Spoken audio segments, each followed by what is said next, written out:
हिंदू पौराणिक ग्रंथों में अनेकों अनेक वरदान और श्रापों का वर्णन मिलता है। जहाँ तक श्राप का संबंध है, जो हर एक के पीछे कोई कहानी और कारण मिलता है। आज हम आपको बताएंगे ऐसे प्रमुख 10 श्रापों के बारे में जिनकी चर्चा खूब होती है। नमस्कार दर्शकों, पौराणिक संसार में आपका स्वागत है। तो चलिए आज देखते हैं पौराणिक काल के सबसे चर्चित 10 श्राप। महाभारत के शांति पर्व के अनुसार युद्ध समाप्त होने के बाद जब कुंती ने युधिष्ठिर को बताया कि कर्ण तुम्हारा बड़ा भाई था, तो पांडवों को बहुत दुख हुआ। तब युधिष्ठिर ने विधि विधान पूर्वक कर्ण का अंतिम संस्कार किया। माता कुंती ने जब पांडवों को कर्ण के जन्म का रहस्य बताया, तो शोक में आकर युधिष्ठिर ने संपूर्ण स्त्री जाति को श्राप दिया कि आज से कोई भी स्त्री गुप्त बात छिपाकर नहीं रख सकेगी। ऋषि किंदम का राजा पांडु को श्राप। महाभारत के अनुसार एक बार राजा पांडु शिकार खेलने वन में गए। उन्होंने वहां हिरण के जोड़े को मैथुन करते देखा और उन पर बाण चला दिया। वास्तव में वो हिरण व हिरणी ऋषि किंदम व उनकी पत्नी थी।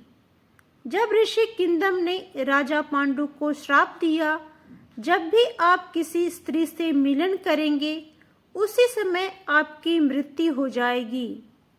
इसी श्राप के चलते जब राजा पांडु अपनी पत्नी माद्री के साथ मिलन कर रहे थे, उसी समय उनकी मृत्यु हो गई।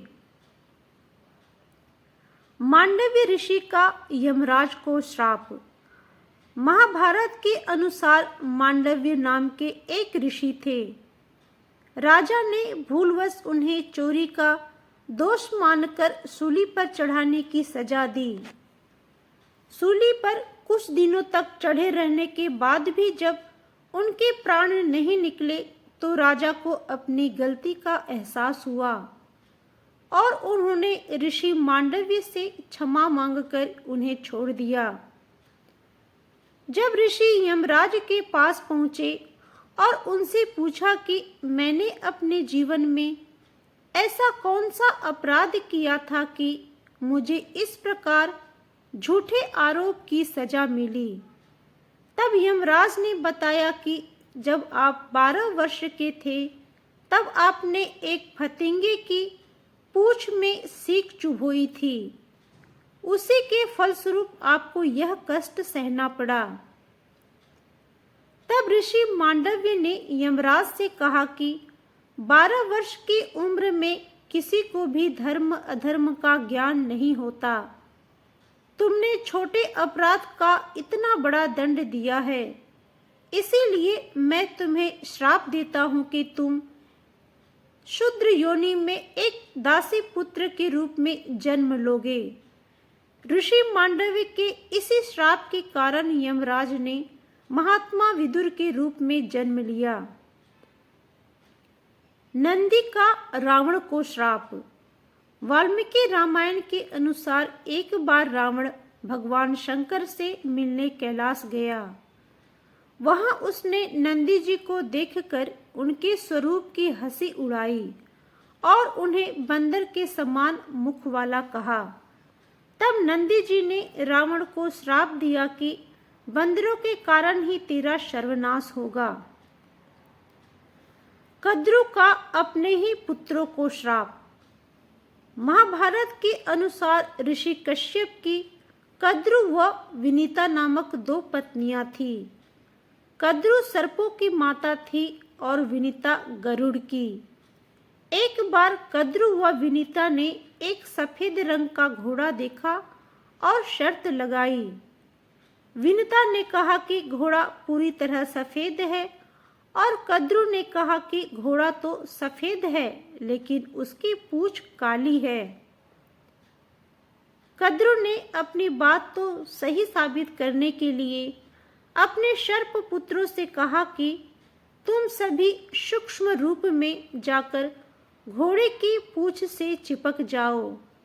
जिससे उसकी पूंछ काली दिखाई दे और मैं शर्त जीत जाऊं। कुछ सर्पों ने कद्रू की बात नहीं मानी। तब कद्रू ने अपने ही उन पुत्रों को श्राप दिया कि तुम सभी जन्मजय के सर्प यज्ञ में भस्म हो जाओगे। उर्वशी का अर्जुन को श्राप। महाभारत के युद्ध से पहले जब अर्जुन दिव्यास्त्र प्राप्त करने स्वर्ग गए तो वहां उर्वशी नाम की अप्सरा उन पर मोहित हो गई। यह देख अर्जुन ने उन्हें अपनी माता के समान बताया।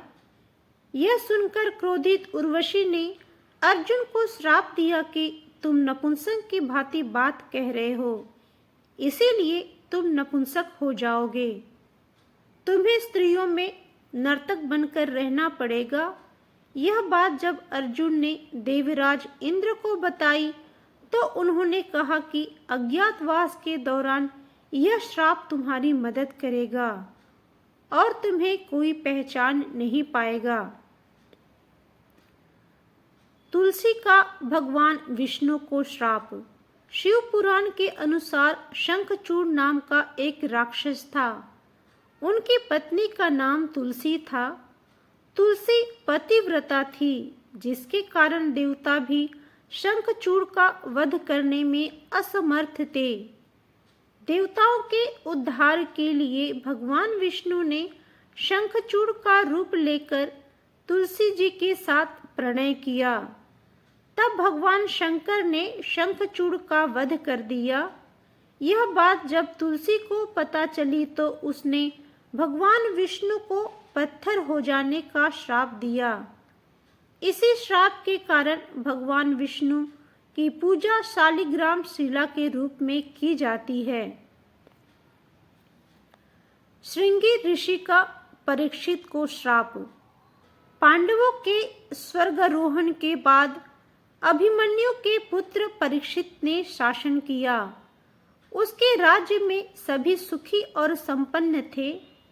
एक बार राजा परीक्षित शिकार खेलते खेलते बहुत दूर निकल गए। तब उन्हें वहां शमीक नाम के ऋषि दिखाई दिए जो मौन अवस्था में थे। राजा परीक्षित ने उनसे बात करनी चाहिए, लेकिन ध्यान में होने के कारण ऋषि ने कोई जवाब नहीं दिया। यह देखकर परीक्षित बहुत क्रोधित हुए और उन्होंने एक मरा हुआ सांप उठाकर ऋषि के गले में डाल दिया। यह बात जब शमीक ऋषि के पुत्र श्रृंगी को पता चली तो उन्होंने श्राप दिया कि आज से 7 दिन बाद तक्षक नाग राजा परीक्षित को डस लेगा, जिससे उनकी मृत्यु हो जाएगी। राजा अनरण्य का